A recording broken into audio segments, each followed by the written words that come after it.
gynnar yn y bore. Dal fy weddi atad, arglwydd trigar ha, arglwydd trigar ha. Rwyt yn llefaru yn fy nghalon ac yn dweud, ceisiaf y wyneb, am hynny ceisiaf dy wyneb o arglwydd. Crys trigar ha, crys trigar ha. Bydda geidef yn genau ddibynnol gelynt, myfyrdod yn nghalon yn gymeradw i ti. O arglwydd yn rhai gan prynwr, arglwydd trigar ha, arglwydd trigar ha.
Bore da i chi gyd, croeso cynnes i'r ficerdi yma yn Ystrad Eiron, i'n gwasanaeth o fawl a moliant i'n harglwydd ddew.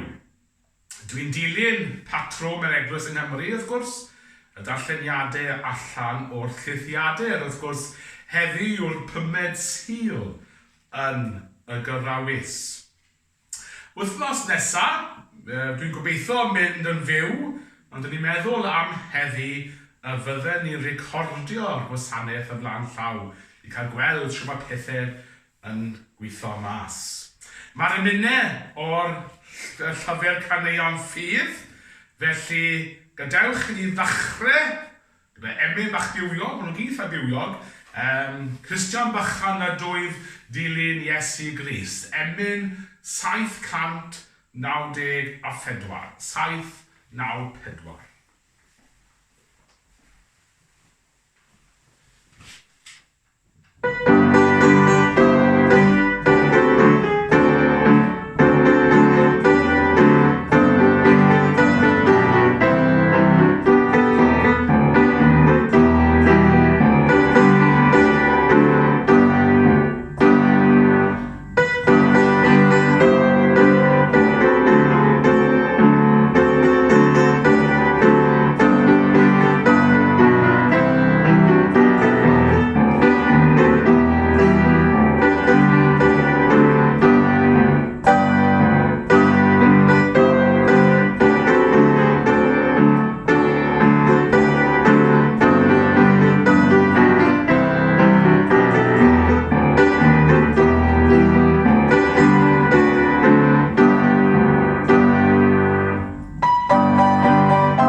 Darlleniad cyntaf o lyfr Ezekiel, pennod 37.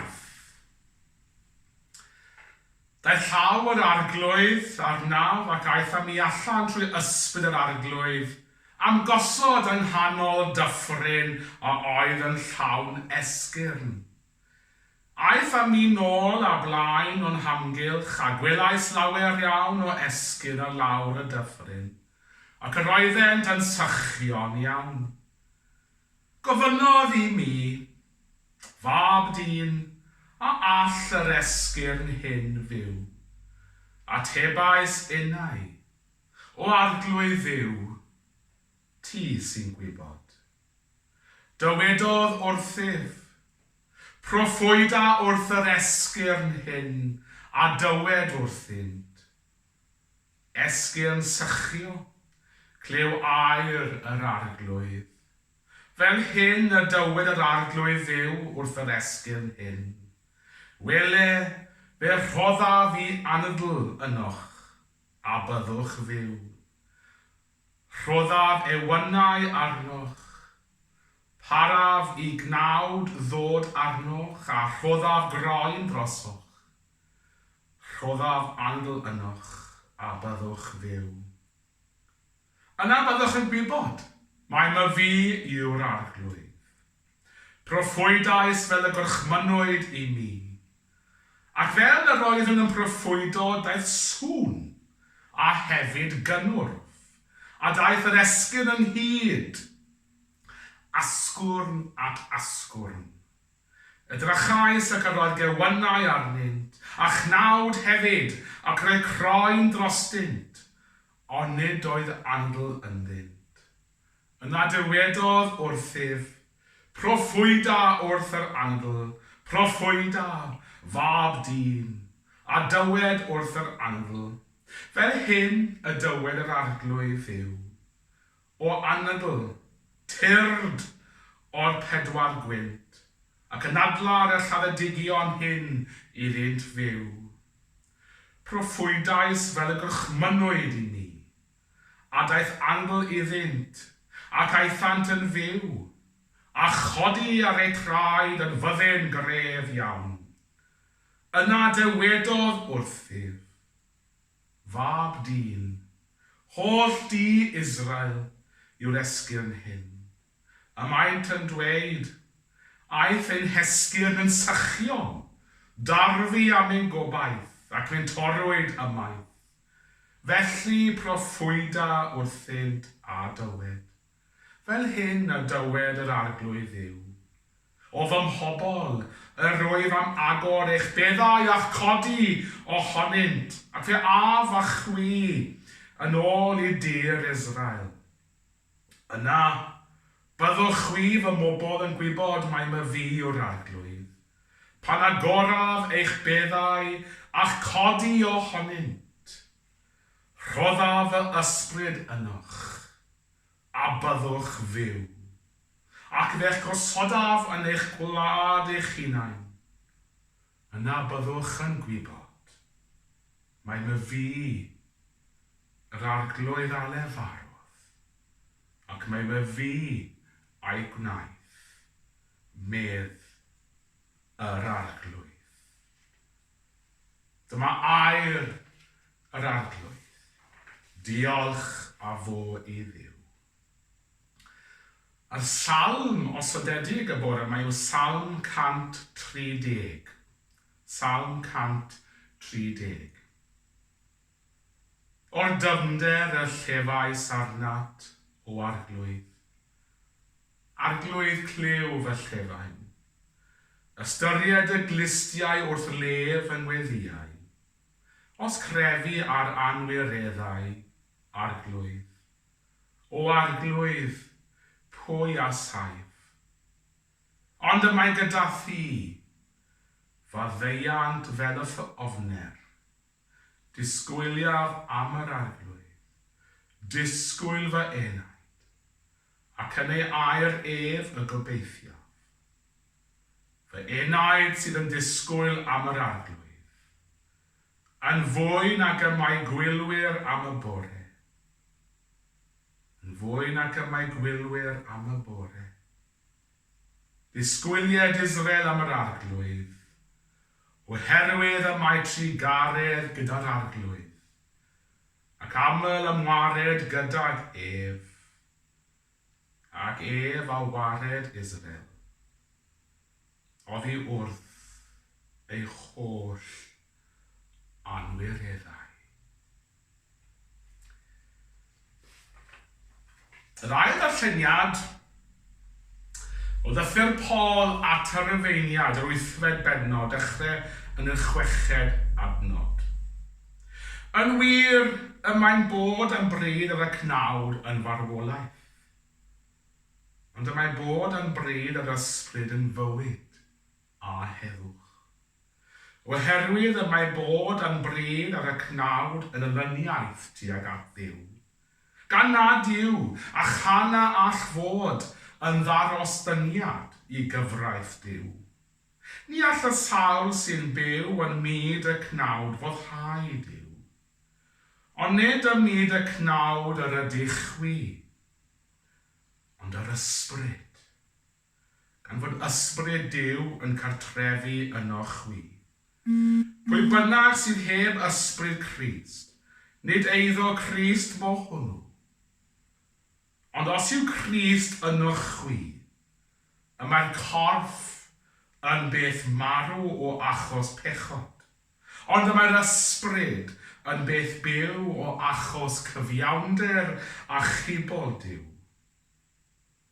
Os yw ysbryd yr hwn a gyfododd Iesu oddi wrth y meirw yn cael trefi ynoch, bydd yr hwn a gyfododd Crist oddi wrth y meirw yn rhoi bywyd newydd.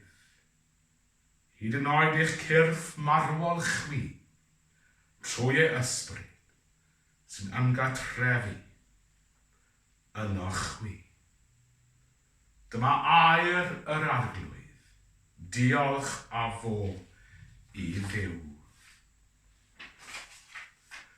Gwydewch yr efengil Crist yn ôl Sant Ioan. Yr oedd rhyw ddyn o'r enw Lazarus yn wael. Yr oedd yn byw ym Methania, pentref Mair ei chwaer Martha. Mair oedd y ferch yn einiodd yr arglwydd ac enaid, a sychu ei draed a'i gwallt. A'i brawd hi, Lazarus, oedd yn wael. Anfonodd y chwiorydd, felly neges at Iesu. Ymaid y gyfaith syr, yma'n wael. Mae'n glywodd Iesu meddai, nid yw'r gwaeledd hwn i fod yn angau i Lazarus, ond yn agoniant i Dduw. Bydd yn gyfrwng i fab Duw gael ei ogonefu drwyddo. Y nawr oedd Iesu'n caru Martha a'i chwaer a Lazarus. Wedi clywed ei fod ef yn wael. Arhosodd am 2 ddiwrnod yn y fan lle roedd, ac wedyn dywedodd wrth ei ddisgyblion, gadewch i ni fynd nôl i Jwdea. Rabi, meddai disgyblion wrtho, gynnau yr oedd yr Iddewon yn ceisio dylybyddio. Sut y gellu fynd yno? Atebodd Iesu, nid oes 12 awr mewn diwrnod. Os yw dyn yn cerdded yng ngolau dydd, nid yw'n baglu, oherwydd y mae'n gweld golau'r byd hwn. Ond os yw dyn yn cerdded yn y nos, y mae'n baglu, am nad oes golau ganddo. Ar ôl dweud hyn, meddai wrthynt, y mae'n cyfaill Lazarus yn huno, ond roedd yn mynd yno i'w deffro. Dywedodd y disgyblion wrtho, arglwydd, os yw'n huno fe gaeth ei wella. Ond ateb arwolaeth ef yr oedd Iesu wedi cyfeirio, a hwythau'n meddwl mae siarad am hi'n cwsg yr oedd. Felly dywedodd Iesu wrthynt yn blaen, y mae Lazarus wedi marw. Ac eich mwyn chwi, rwyf yn falch nad oeddwn yno, mwyn i chwi gyledu. Ond gadewch i ni fynd ato, ac meddai Thomas a elwyr Didymus wrth y ddisgyblion, gadewch i ninnau fynd hefyd i farw gydag ef. Pan gyrhaeddodd yno, cafodd Iesu fod lasar eisoes yn ei fedd ers 4 diwrnod. Roedd Bethania yn ymyl Jerusalem, rhyw 2 filltir oddi yno, ac yr oedd llawer o'r Iddewon wedi dod at Martha a Mair, i'w cysuro ar golli ei brawd. Pan glywodd Martha fod Iesu'n dod, aeth i'w gyfarfod, ond ysteddodd Mair yn y tŷ. Dwedodd Martha wrth Iesu, pe buasu ti yma, Syr, ni buasai fy mrawd wedi marw. A hyd yn oed yn awr mi o'n yr hir Duw i ti, beth bynnag ofynnu ganddo. Dywedodd Iesu wrthi, fe atgyfoda dy frawd. Mi o'n, meddai Martha wrtho, a bydd yn atgyfodi yn yr atgyfodiad ar y dydd olaf. Dywedodd Iesu wrthi, my fi yw'r atgyfodiad a'r bywyd. Pwy bynnag sy'n credu yno fi iddo farw, fe fydd byw. A phob un sy'n byw ac yn credu yno fi, ni bydd marw byth. A wyt ti'n credu hyn? Ydwyf, arglwydd, atebodd hithau. Yr wyf fi'n credu mai tydi yw'r Meseia, mab Duw, yr un sy'n dod i'r byd.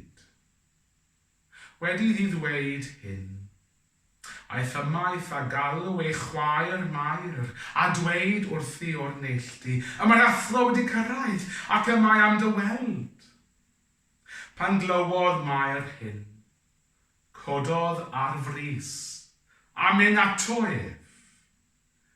Nid oedd Iesu wedi dod i mewn i'r pentref eto, ond yr oedd yn dal yn y fan lle oedd Martha wedi gyfarfod. Pan welodd ei ddewon a oedd gyda hi neu tŷ neu chysuro, fod Mair wedi codi ar frys a mynd allan, a'i thant ar ei hôl, gan dybio ei bod hi'n mynd at y bedd i wylo yno. A phan ddaeth Mair i'r fan lle roedd Iesu, a'i weld, syrthiodd wrth ei draed, ac meddai wrtho, pe buas i ti yma, syr, ni buasai fy mrawd wedi marw. Wrth ei gweld hi'n wylo, a'r iddewon wedi dod gyda hi hwythau wylo, cynhyrfwyd ysbryd Iesu gan deimlad dwys. Ble rydych wedi eich rhoi i orwedd, gofynodd. Tyr di weld, syr, meddant wrtho. Torodd Iesu i wylio. Yna dywedodd yr iddewon, gwelwch gymaint yr oedd yn ei garu ef. Ond dywedodd rhai ohonynt, ond ni allai hwn, a gorodd lygad y dall, gadw'r dyn yma hefyd rhagmar. Dan deimlad dwys dra chefn daeth Iesu at y bedd, ogof y doedd a maen yn gorwedd ei ffrans. Symudwch y maen, fydde Iesu, a dyma Martha, chwaer y dyn wedi marw yn dweud wrtho. Erbyn hyn, syr, y mae'n rewi, y mae yma ers 4 diwrnod. Ond i ddiweddais wrthyd, meddai Iesu wrthi, ac at weld y gogoniant Duw, dim ond i ti gredu. Felly y symudasant y maen, a chododd Iesu y lygaid i fyny a dweud, o dad, rwy'n diolch i ti am wrando arnaf. Roeddwn i'n gwybod y fod bob amser yn gwrando arnaf. Ond dywedais hyn o achos y dyrfa sy'n sefyll o gwmpas, mwyn iddi'n gredu mai tydi am hanfonodd. Wedi dweud hyn, gweiddodd a llais uchel. Lazarus, tyrd allan. Daeth y dyn a fi farw allan. A'i draed a'i ddwylo wedi'r rhwymo a llienau, a chadach am ei wyneb. Dwedodd Iesu wrthyn, datodwch i'r rwymau, a gadewch iddo fynd.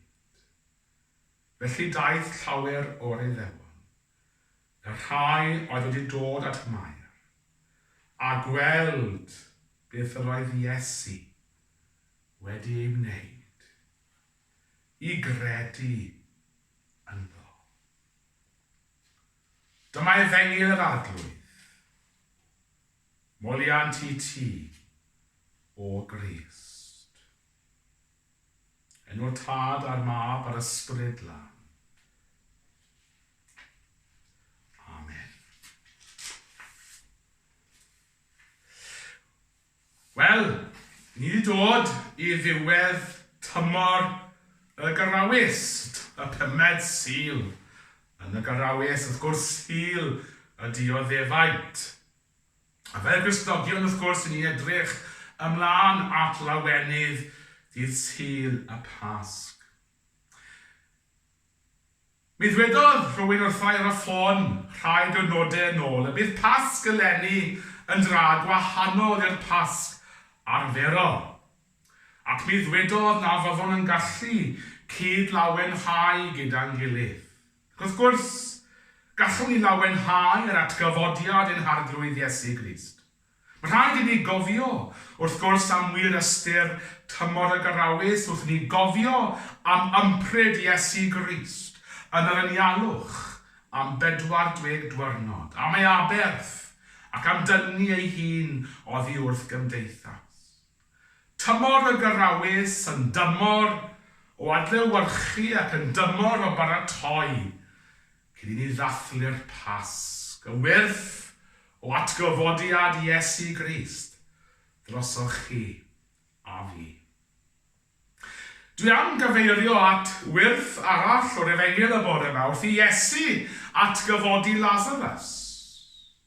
A dwi'n gydol y stori ni'n dod o hyd i ddwy chwar. Mae'r ddwy yn rhoi ei ffydd a'i hymddiriadaeth yn Iesu. I ni gyd wedi cael ein creu gan Dduw ar ddelw ef ei hun. Diolch byth bod ni gyd yn wahanol. Bydd ambell un yn gweud bod un ddicer wyn yn ddigon i'r byd yma. Ac dwi wedi bod yn gwasanaethu yma yn y Ffrineiron ers 7 mis bellach. A dwi wedi cael croeso arbennig. A wedi taflu fy hunan mewn i'r gymuned, i fywyd y gymuned. Ac wedi adeiladu ffrindiau oes. Ac rwyf am datgan hynny gyda balchder a chariad yn fy nghalon. Dwi'n cofio pan gefais nodeinio lawr yn eglwys gadeiriol Tŷ Ddewi. Deimlad o lawenydd a thristwch. Pam deimlad o dristwch byddech chi'n gofyn? Teimlad o dristwch o feddwl am y rhai sydd wedi bod yn rhan a natod o mywyd i ac sydd bellach wedi myned i'r deyrnas neddol. Ond eto, dwi aml yn meddwl sut bydden nhw'n ymateb i'r sefyllfa bresennol. Dwi'n gallu clywed sawl un ohono nhw yn gweud, wel beth ar y ddeiad sydd wedi bod mlaen made yn ddiweddar. Llawer un arall a geiriau sydd ddim yn y geiriadur. Sut bydden nhw yn ymateb? Pobl yn eith wynebu'r rhyfeloedd. Pobl yn eith brofi caledwch. Ond eto, o'r angerdd a'r ddyfal barhad yno. Bydd dim yn mynd i'w gwahanu nhw oddi wrth gariad Duw a chariad ei gilydd fel cymuned. Ond mae'r stori o Ezekiel yn berthnasol iawn i ni heddi. Roedd Ezekiel yn meddwl bod popeth yn saff i bopeth gael ei sgubo dan ei draed. Y deml lle oedd e'n byw wrth gwrs. Y lle oedd e'n meddwl y gallai ddod o hyd i Dduw wedi cael ei ddinistrio. Roedd y rhai ddoddoli gan yr afon, oherwydd nid y ganfyd unman i ymgynnull nac i gyfarfod. Mi oedd yn meddwl bod ei bobl ei ffordd o fyw ac efallai ei ddiw wedi gorffen. Iddo fod yn y man a'r lle, mi oedd dal yn agos at Dduw, sy'n edrych dros bob un ohono. Gydag amser, mi wnaeth rhai o'r alltudion fynd adref, ac iddynt adeiladu Jerusalem a'r deml.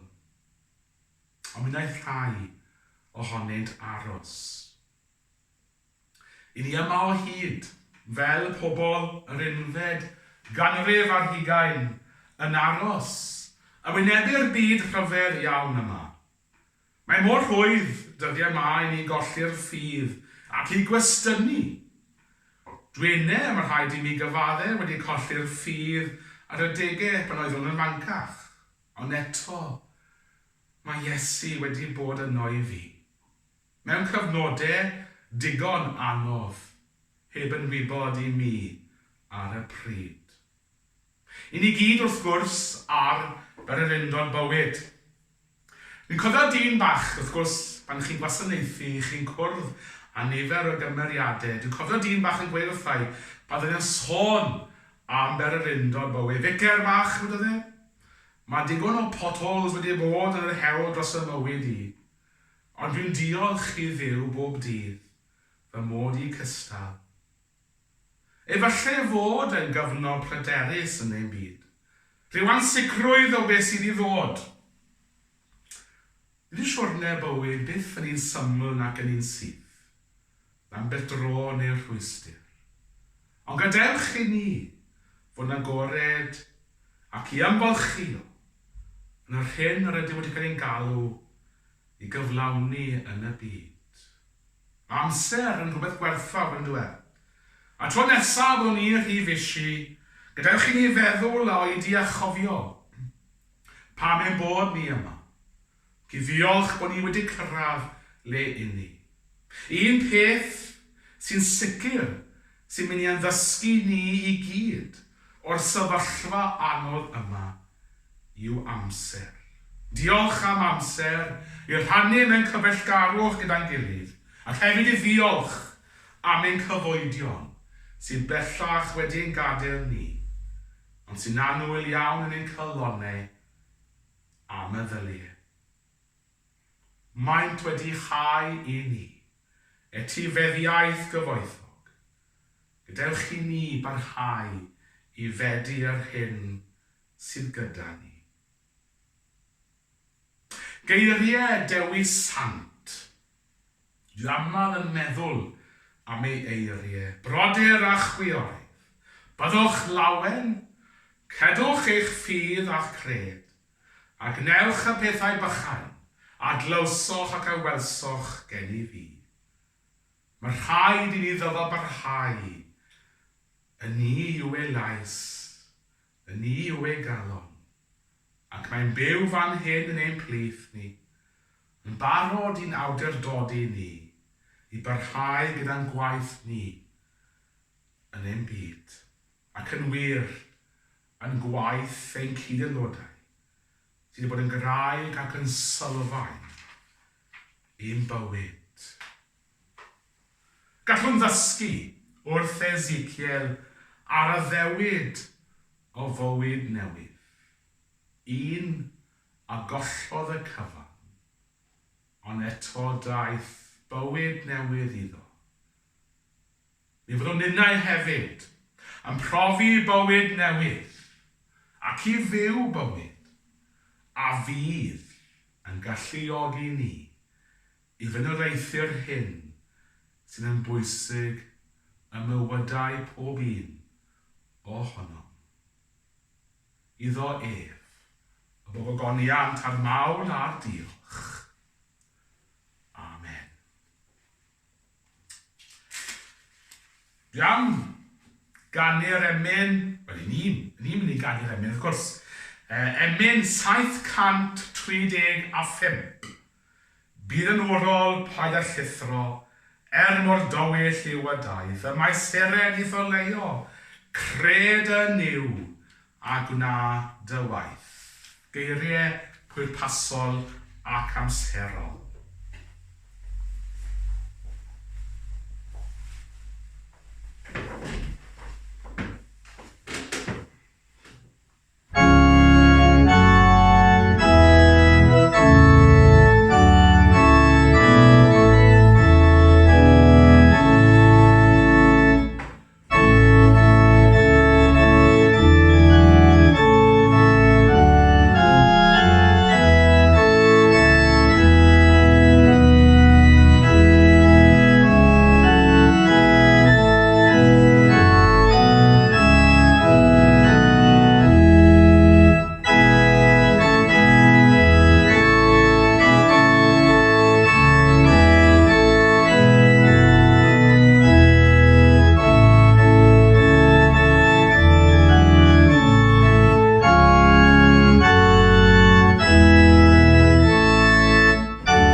Gweddiwn.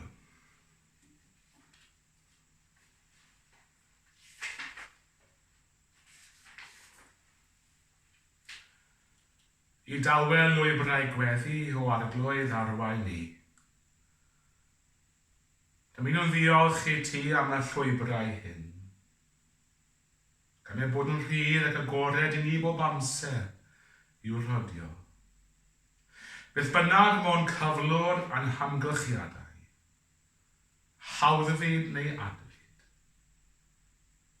rhan yw'r cyfle, a'r gwahoddiad i ddyfod ata ti.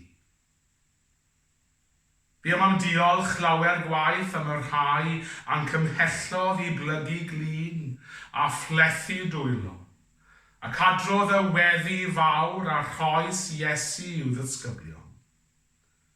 Na ad i ni fydd gollwng dros gof ein dyled i'r gorffennol.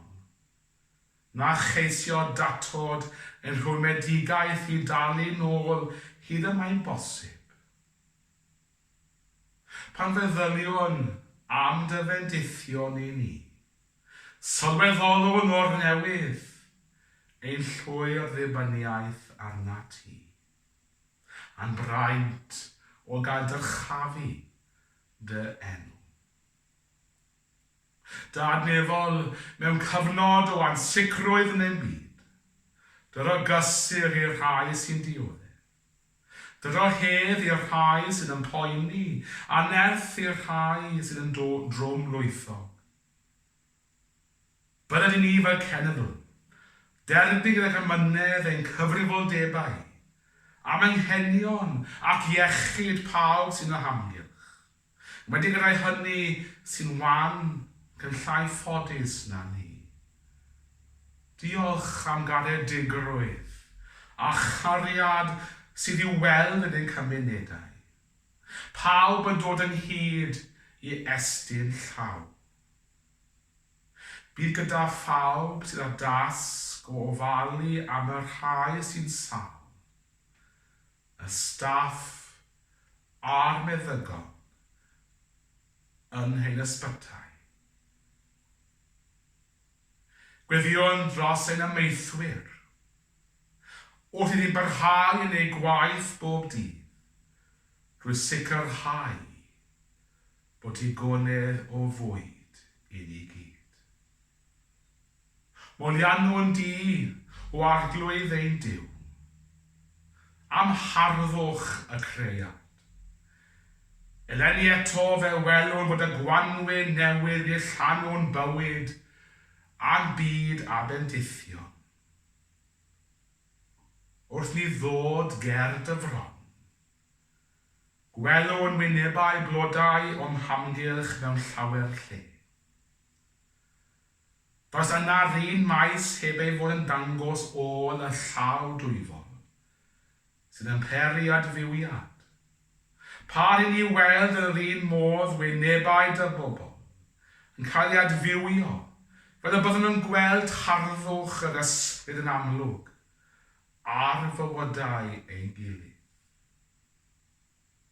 Diolchwn am draddodiad eglwys a chapel, y cam dystiolaeth y gair, y gadwodd yr hanes yn fyw am daith dy fab i fyny Jerusalem ar gyfer y Pasg. Disg os ti'n neiddrwydd arbennig i ni yn awr, wrth i ni weld y brenin yn rhodio i gyfeiriad ei ddioddefant. Bydded i ddoleini o leio mewn pawb, sy'n helpu eraill ac amniffu ni yn yr wythnosau sydd i ddod. Gweddiwn am dy gwmni di ar hyd yr amser. Gyda droddwn weddi'r arglwydd.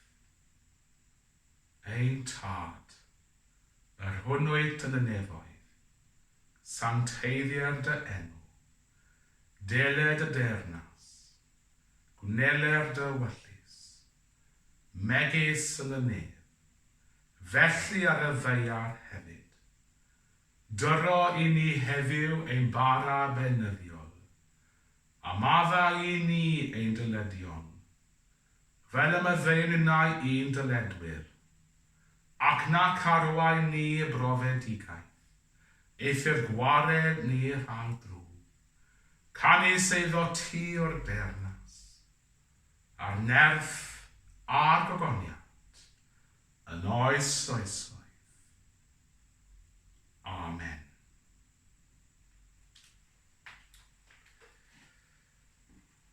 Drodd yn awr at emyn 142, cyfrif y bendithion.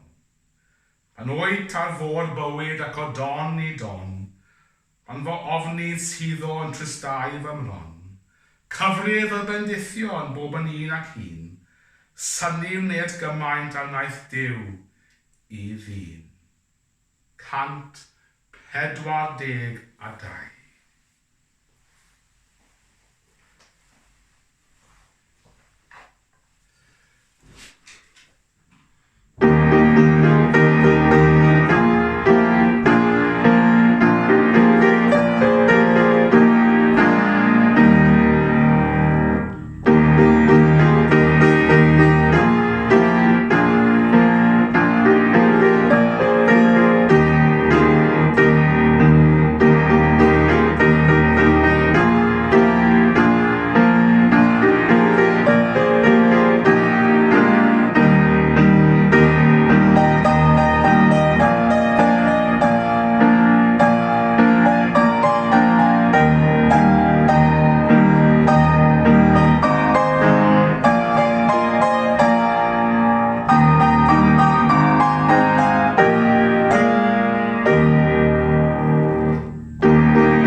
Canefau Duw hwn sydd eich law pob deall, a gadwaith colonnau eich meddyliau, angwybodaeth Duw a'i fab Iesu Grist ein hadlu, a bendydd Duw hwrth ar llio, y tad, y mab a'r ysbryd lan, a fydd y gyda ni wrth, o'r cyfnod ansicr y pryderus hwn, nawr ac yn wastad.